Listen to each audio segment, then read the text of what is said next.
ዲፕ ፌክ ማለት ኤአይን በመጠቀም የሰውን ፊትና ንግግር በቪዲዮ ላይ በጣም እውነተኛ በሆነ ሁኔታ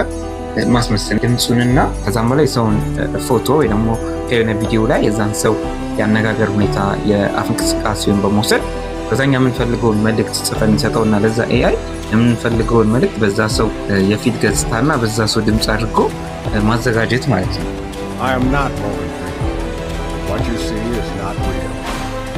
አንደኛ ነገር ለምሳሌ በቪዲዮ ኮል ላይ ሪከርድ የተደረገ ነገር ልኮላችሁ ከሆነ ያ ሰው ራሱ ማለት ነው በራሱ ድምፅ በራሱ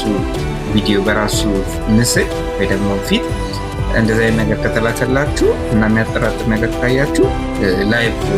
አውራኝ ደግሞ ላይቭ ደውሎ ማዋራት ያ ሰው ከሆነ ደግሞ ሴክሬት ኮዶችን መጠቀም ብዙ የሶሻል ሚዲያ አካውንታችሁን ፕራይቬት ብታደርጉት የተሻለ ነው። ከዛ በተጨማሪ እንደ መጨረሻ አማራጭ ኤአይ ኦንላይን